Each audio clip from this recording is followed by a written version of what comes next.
नमस्कार, आप देख रहे हैं आज तक। आपके साथ मैं हूं सईद अंसारी। स्वागत है आपका दस्तक में। एक वायरस विदेश से आता है और उससे निपटने का इम्तिहान हमारा देश 1.5 महीने से दे रहा है, लेकिन देश के टॉप के शहरों में कोरोना का ये वायरस पांव पसाकर और जमा कर बैठ गया है। हमारे देश में हर 5वां कोरोना मरीज मुंबई से है। वैसे ही दिल्ली और अहमदाबाद से लेकर कुल 12 ऐसे शहर हैं देश भर में जिनमें कोरोना का खौफ सर चढ़कर बोल रहा है।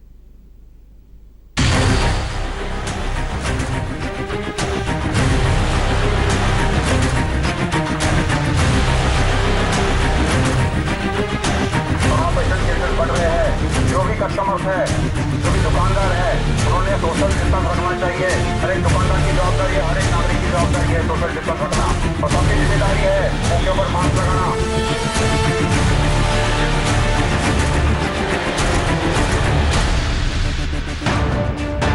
इस हुजूम को समझाना मुश्किल है कि ऐसे ही धक्का मुक्की का फायदा कोरोना उठा लेता है। देश के दूसरे हिस्सों की तरह मुंबई में तो शराब नहीं बिक रही, लेकिन सुरा प्रेमियों ने अल सुबह ही जमघट लगा दिया। भूल गए कि जान है तो जहान है, और जहान है तब ही सुरापान है। और लोगों के ना मानने से कोरोना की जरूरत इतनी बढ़ गई कि उसने मुंबई में अपने पैर अंगद की तरह जमा लिए हैं। मुंबई है कोरोना का नंबर 1 हॉटस्पॉट। जो एसेंशियल सर्विसेज की जो शॉप्स है सिर्फ उनको ही खुला रखा जाएगा।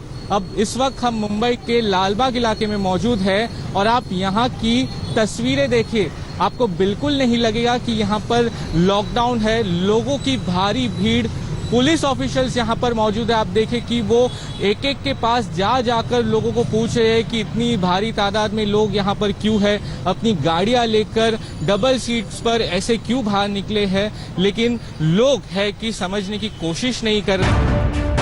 मुंबई की तस्वीर डरा रही है। अकेले मुंबई में कोरोना पीड़ितों की संख्या करीब 10,000 हो गई है, यानी देश का हर 5वां कोरोना पीड़ित अकेले मुंबई में रहता है। मुंबई में सिर्फ मंगलवार को ही कोरोना के 635 नए मामले आए।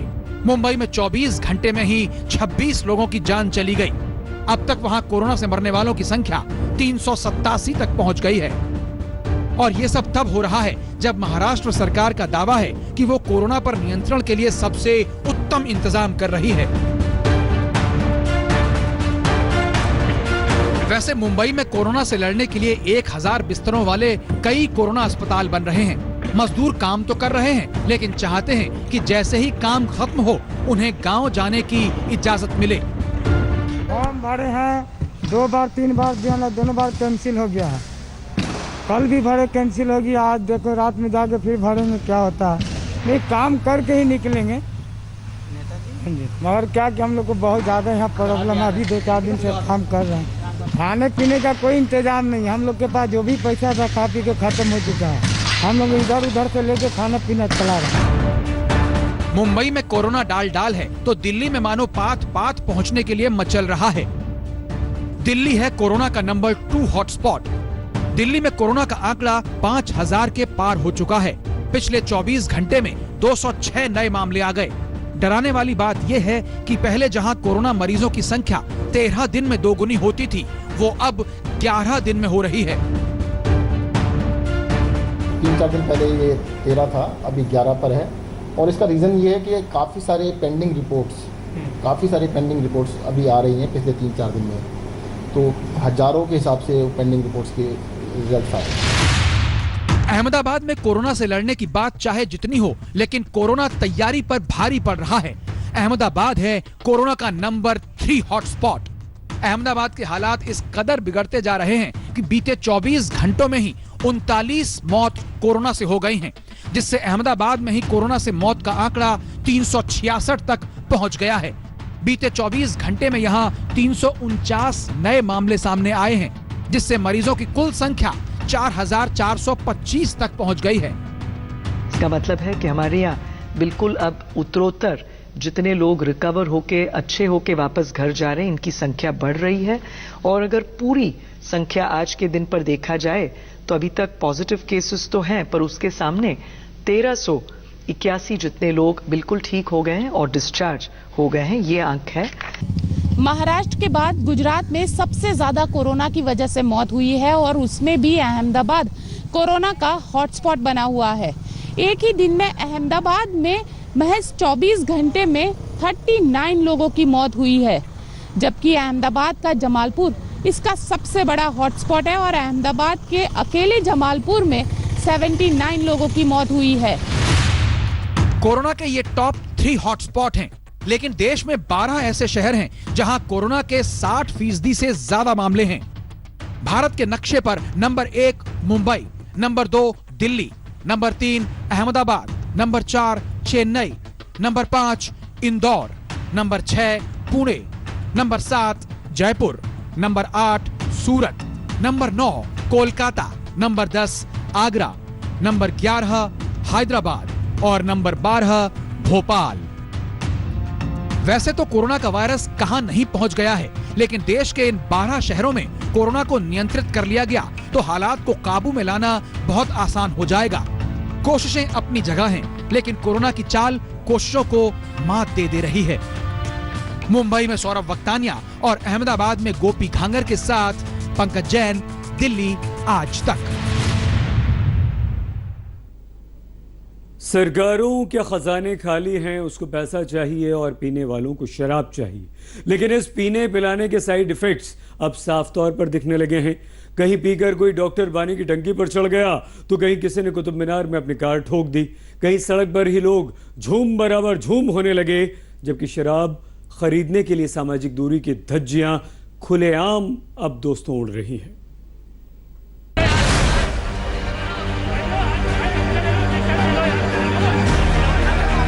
इससे भी सैनिटाइज कर सकते हैं हाथ अपने।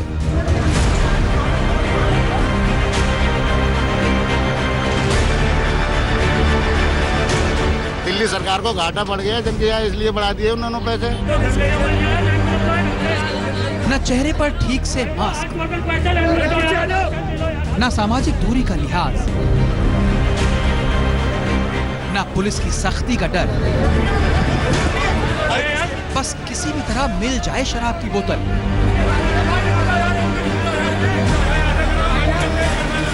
फिर कौन पूछता है कि कोरोना का क्या खतरा है। और ये हाल दिल्ली का है, जहां 70% महंगी हुई शराब के लिए भी लोग जान जोखिम में डालकर दुकानों पर डगमगा रहे हैं। तो महंगी हो या सस्ती हो, इनको तो चाहिए, पीने वालों को चाहिए। 40 दिन हो गए भाई साहब, एक एक बूंद के लिए तरस रहे हैं लोग यहाँ पे। तो मैं तो ये देख रहा हूँ, इससे ज्यादा क्या बोल सकता हूँ। और देखिए कि कोई रम वोडका मांगे, कोई रम वोडका मांगे तो कोई बियर वाइन, डेली दारू के ठेकों पे लगती लंबी लाइन। आलम यह है कि कहीं पानी का केन लेकर शराब खरीदने पहुंच गए, कहीं दुकान के अंदर ही घुस गए। हमको ये ध्यान रखना है कहीं भगदड़ नहीं मचे। कहीं सुरक्षा बलों को गुहार लगानी पड़ी कि भैया कायदे कानून को तो मान लो, नहीं घुसे ताकि लोग वालों को हड़बड़ी हो जाएगी। तो कहीं महिलाएं भी शराब लेने में पुरुषों से पीछे नहीं हैं। सरकार के पास इस पर कुछ कहने के लिए नहीं।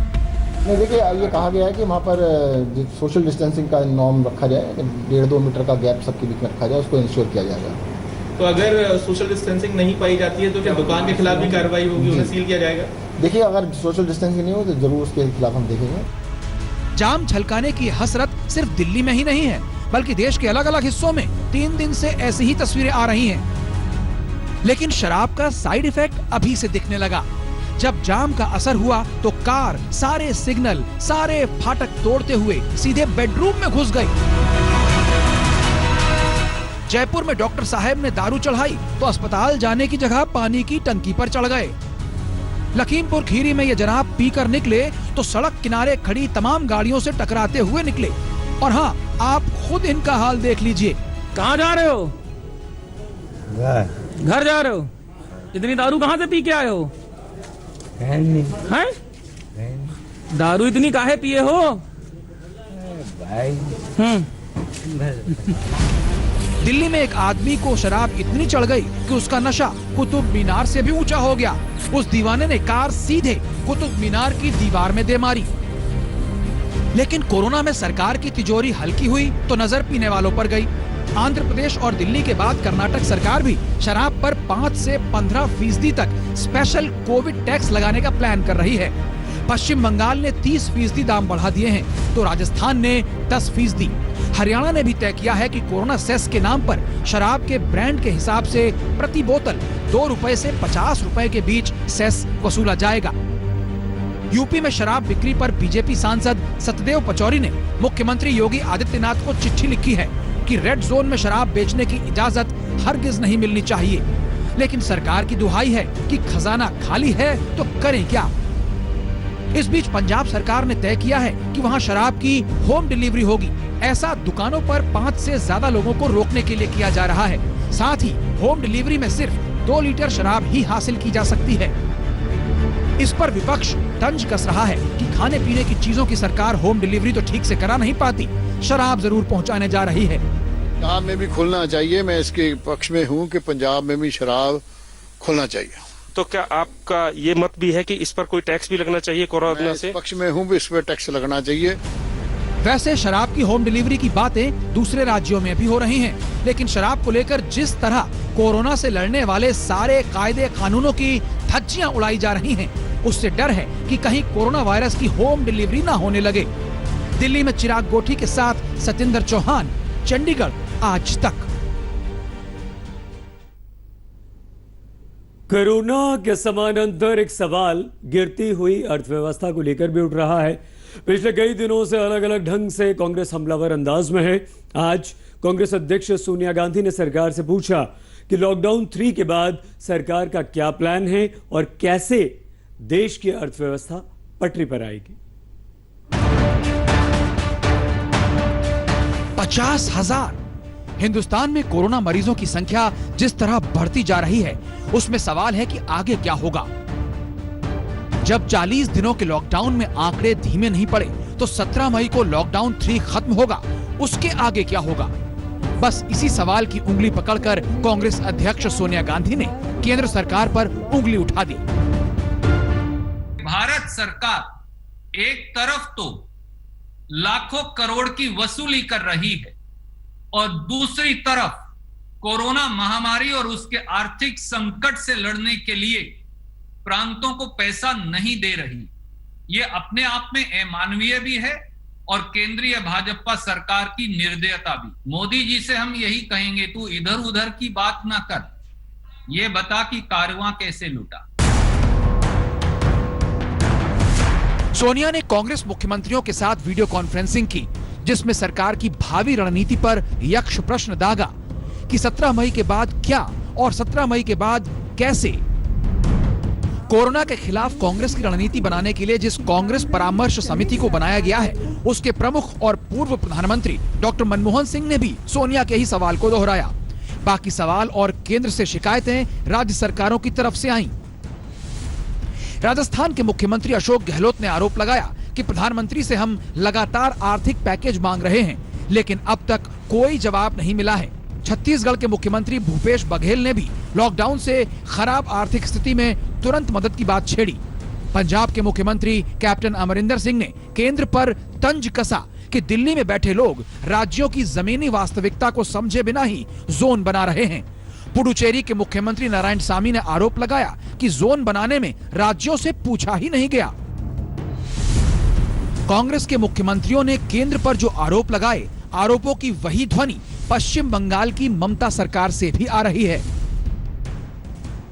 ये कोरोना के लिए 25,000 करोड़ मांगा गया, वो भी नहीं दिया जा रहा है। ऊपर से सेंट्रल गवर्नमेंट बोला है कि 15,000 हम लोग करोड़ अभी डिक्लेयर किया, तो बोल रहे हैं अभी 50% अभी मिलेगा, बाकी 50% आने वाला 4 साल में मिलेगा। तो हमको लगता है कि ये नरेंद्र मोदी जी ये पकड़ लिया कि अभी आने वाला 4 साल में कोरोना यहाँ से जाने वाला नहीं है। कोरोना एक वैश्विक महामारी है, लेकिन राज्य सरकार बनाम केंद्र सरकार की लड़ाई उस पर भारी है। कैसे जीतेंगे कोरोना के खिलाफ ये जंग, जब डॉक्टर्स भी नहीं होंगे संग। इन सब के बीच में जहां एक और केंद्र सरकार अपना राग अलाप रही है, तो राज्य सरकार अपनी ही धुन सुना रही है। समझना ये मुश्किल है कि आखिरकार जनता किसे देखे, किसे सुने, किस पर विश्वास करे। इधर कांग्रेस के विरोध की बात निकली तो डीजल पेट्रोल के दाम पर भी पहुंची। मंगलवार को केंद्र ने पेट्रोल पर प्रति लीटर 10 रुपए और डीजल पर 13 रुपए एक्साइज ड्यूटी बढ़ा दी। वहीं उत्तर प्रदेश सरकार ने पेट्रोल 2 रुपए प्रति लीटर महंगा कर दिया तो डीजल 1 रुपया प्रति लीटर महंगा। अब उत्तर प्रदेश में पेट्रोल 73 रुपए 91 पैसे प्रति लीटर बिकेगा तो डीजल 63 रुपए 86 पैसे के हिसाब से। डीजल पेट्रोल पर टैक्स बढ़ाने को लेकर भी कांग्रेस हमलावर दिखी। कच्चे तेल के दामों में भारी गिरावट का फायदा जनता को मिलना चाहिए, लेकिन बीजेपी सरकार बार बार एक्साइज ड्यूटी बढ़ाकर जनता को मिलने वाला सारा फायदा अपनी सूटकेस में भर लेती है। कोरोना काल में कांग्रेस का हमला बीजेपी को नागवार गुजरा। कोरोना के खिलाफ लड़ाई में पूरी दुनिया एकजुट होकर लड़ रही है। भारत भी कोरोना के खिलाफ लड़ाई में एकजुट होकर उस लड़ाई को लड़ रहा है, लेकिन कांग्रेस पार्टी इसके अंदर भी सियासत कर रही है। कांग्रेस से अनुरोध है कि कम से कम सियासत कोरोना के मुद्दे पर न करे। दरअसल कांग्रेस ये दिखाना चाहती है कि कोरोना के इस मुसीबत में वो हाथ पर हाथ धरे नहीं बैठी है। वो पूरे देश में विपक्ष की स्वाभाविक धुरी बनने का जतन कर रही है। वो ये संकेत भी देना चाहती है कि कोरोना की लड़ाई में बेहद सक्रिय है। पूर्व कांग्रेस अध्यक्ष राहुल गांधी का पूर्व आरबीआई गवर्नर रघुराम राजन और नोबेल पुरस्कार विजेता अर्थशास्त्री अभिजीत बैनर्जी से लगातार संवाद भी ये दर्शाने के लिए है कि कांग्रेस आर्थिक मोर्चे पर भी नजर बनाए हुए है। अपने मुख्यमंत्रियों के जरिए कांग्रेस कोरोना पर केंद्र सरकार से लगातार सवाल कर रही है। इस कवायद के पीछे संकट काल में समूचे विपक्ष की आवाज बनने की मंशा साफ दिख रही है। दिल्ली से आनंद पटेल, आज तक। एक तरफ मजदूर हैं जो जैसे भी हो अपने घर जाने के लिए बेताब हैं और दूसरी तरफ हमारे उद्योग धंधे और कल कारखाने वाले हैं जो चाहते हैं कि उनकी फैक्ट्रियों की मशीनें चल पड़े, लेकिन मजदूरों के न होने की वजह से सरकारों की हरी झंडी के बावजूद तमाम देश के कल कारखाने खुल नहीं पा रहे।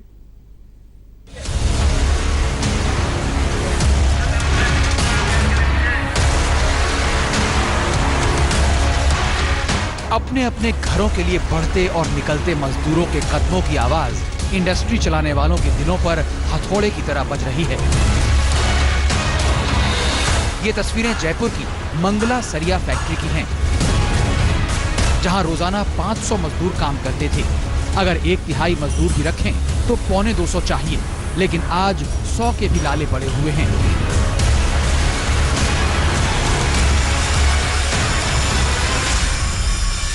अब रजिस्ट्रेशन होने के बाद में देखिए लॉकडाउन 3 को कितने दिन हो गए, हम डे टू डे प्रयत्न कर रहे हैं हमारी फैक्ट्री चालू हो जाए, लेकिन अभी आप देखिए हमारी फैक्ट्री चालू नहीं हो पाई। हम लोग धीरे धीरे कोशिश कर रहे हैं, लेबर को समझा रहे हैं और उनको समझा के कह रहे हैं कि आप जब भी फ्री होंगे, जब आपका लॉकडाउन सारा भारत में खत्म हो जाएगा, स्मूथली जब आना जाना हो जाएगा, उस टाइम पे हम आपको भेजेंगे। सिर्फ एक फैक्ट्री की बात नहीं है, बल्कि साबुन बनाने वाले जगदीश सोमानी भी मजदूरों का ही रोना रो रहे हैं। तो मेरा ये कहना है कि अगर किसी भी स्थिति में सरकार ये चाहती है केंद्र सरकार के पलायन रुके और उद्योगों की गति वापस मिले, तो जो नरेगा है उस नरेगा में उसको उद्योगों से जोड़ दिया जाए। जो लेबर यहाँ आ रही है 7.5, 8, 10 लाख, उनको नरेगा का फायदा जब होगा जब वो इंडस्ट्री में आके काम करे, प्रोडक्टिविटी से जुड़े, उद्योग धंधों को चलाने में दे। राजस्थान उद्योग संघ का दावा है कि लॉकडाउन में राजस्थान को 25,000 करोड़ का घाटा हो चुका है, लेकिन दिक्कत यह है कि राजस्थान में 17 लाख मजदूरों ने घर वापसी के लिए रजिस्ट्रेशन करवा रखा है, जिनमें 10 लाख लोग राजस्थान आना चाहते हैं और 7 लाख लोग यहां से जाना चाहते हैं। सरकार का इशारा यही है कि जिन मजदूरों को रहने की दिक्कत नहीं है, उन्हें रोककर कल पुर्जों में रफ्तार लाई जाएगी। बस शहर का नाम बदल दीजिए। नोएडा में कारोबारी समझ नहीं पा रहे कि उन्हें करना क्या है। नोएडा में उद्योग धंधों का कारोबार 35,000 करोड़ का है, लेकिन पिछले 40 दिनों से सब कुछ ठप है और इन्हें चलाने के लिए 33% मजदूर नहीं मिल रहे। ये सिर्फ एक दो मामले भर नहीं है। गर्मी बढ़ती जा रही है, लेकिन एशिया का सबसे बड़ा पंखा और कूलर मार्केट बसई दारापुर में सन्नाटा पसरा है। मेरठ में काम धंधा बंद है। मुरादाबाद में आइसक्रीम फैक्ट्रियों में जमी बंद की बर्फ पिघल नहीं रही। लुधियाना में कपड़ों का कारोबार सिसकियां ले रहा है। अलीगढ़ के ताले सोच रहे हैं कि उनका लॉकडाउन कब खुलेगा? इत्र का शहर कन्नौज कामगारों के बगैर बजबजा रहा है। लुधियाना का साइकिल उद्योग सरकार से छूट मांग रहा है। फिरोजाबाद की चूड़ियों पर मायूसी का डेरा है और ठप पड़ी है गुरुग्राम की ऑटो इंडस्ट्री। कई इम्तिहान बाकी हैं तो कई इम्तिहान हमारे देश ने पास भी कर लिए हैं और इनमें से एक पीपीई किट्स का इम्तिहान है, जिनमें कपड़ा मंत्री स्मृति ईरानी की पहल से हमारे देश में ही पीपीई किट्स बन गई और बेहद अच्छी क्वालिटी की सस्ती।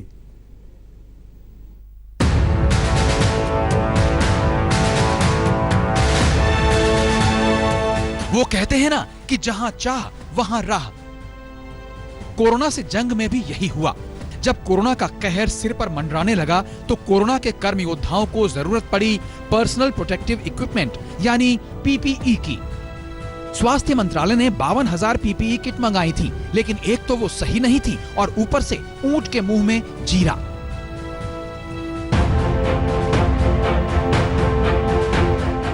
तब कपड़ा मंत्रालय ने ठाना कि हम अपने घर में ही पीपीई किट बनाएंगे। इसके लिए फरवरी में ही कपड़ा मंत्री स्मृति ईरानी ने अपने सीनियर अधिकारियों के साथ बैठक की कि कैसे ये काम किया जाए। फिर अलग अलग कंपनियों के साथ मिलकर मेक इन इंडिया के तहत ही लाखों पीपीई बन गए, जिन्हें अस्पतालों तक पहुंचाया गया। We have been using PPEs from Chinese previously, but we have moved on completely to indigenous PPEs. The process is pretty simple. We ensure that we test the PPEs before we take them into picture, and the most important test that we do is impermeability. And what we have found that the indigenously produced, these kits are really very good, and perhaps in many cases even superior to what we have from the Chinese. तब मंत्रालय के अधिकारियों ने इस सिलसिले में Indian technical textile association, 3M, Arvind mills, Welspun, DuPont, Honeywell और दूसरी कई कंपनियों से बात की। इस काम में कपड़ा मंत्रालय ने रक्षा मंत्रालय को भी विश्वास में लिया ताकि पीपीई किट्स की जांच हो जाए कि वो बेहतर हैं या नहीं। पहले डीआरडीओ के हैदराबाद और ग्वालियर लैब में इनका टेस्ट हुआ, फिर दिल्ली की 8 लैब में इनकी गुणवत्ता मापी गई और फिर पंजाब में फगवाड़ा के जेसीटी मिल्स में पीपीई के निर्माण का काम शुरू हुआ। आज आलम यह है कि वहां रोजाना 1,70,000 पीपीई किट्स बन रही हैं और कोशिश यह है कि इस आंकड़े को 2 लाख किट्स प्रतिदिन तक पहुंचाया जाए। अब तक 18 लाख किट्स बनकर अलग अलग सरकारी अस्पतालों में डॉक्टरों तक पहुंचाई जा चुकी हैं। सरकार ने 1,40,00,000 पीपीई किट्स बनाने के ऑर्डर दिए हैं। महज 2 महीने में सरकार न सिर्फ पीपीई किट्स में आत्मनिर्भर हो गई, बल्कि 7,000 करोड़ रुपए की एक इंडस्ट्री भी तैयार हो गई। We have been working on the development of a CBRN suit for the Indian Armed Forces, and this inspired us to develop the JCT Rakshak Pro 019 PP hazmat suit, India's first indigenous personal protection hazmat suit for frontline medical workers in the fight against COVID-19. खास बात यह है कि विश्व स्वास्थ्य संगठन के quality standards पर भी ये पीपीई किट्स खरी उतरी हैं। फरवरी में भारत एक भी पीपीई किट नहीं बनाता था और अब मई तक लगभग 2 लाख पीपीई किट न केवल रोज बन रही हैं, बल्कि अस्पताल तक पहुंच भी रही हैं। इसके लिए कपड़ा मंत्रालय, रक्षा मंत्रालय, नागरिक उड्डयन मंत्रालय और गारमेंट मैन्युफैक्चरर्स सब एक साथ एकजुट हुए ताकि हमारे जो डॉक्टर है, फ्रंटलाइन कोरोना वॉरियर्स है, उनको संक्रमण से बचाया जा सके। अब लक्ष्य यह है कि एक बार जब घरेलू बाजार के लिए पीपीई किट पूरी हो जाएंगी, तब भारत निर्यात कर सके इन पीपीई किट्स का और अंतर्राष्ट्रीय स्तर पर चीन को चुनौती दे सके। कैमरामैन कृपाल सिंह के साथ गौरव सावंत, दिल्ली आज तक। दस्तक में आज के लिए बस इतना ही। कल आपसे फिर मुलाकात होगी। घर में रहिए, सुरक्षित रहिए, अपना और दोस्तों अपने परिवार का बहुत ख्याल रखिए। देखते रहिए आज तक। नमस्कार, मैं हूं अंजना ओम कश्यप। हमें उम्मीद है ये वीडियो आपको पसंद आया होगा। लेटेस्ट खबरों के लिए यूं ही देखते रहिए आज तक और इस वीडियो के पसंद आने पर लाइक, शेयर एंड सब्सक्राइब करना ना भूलें।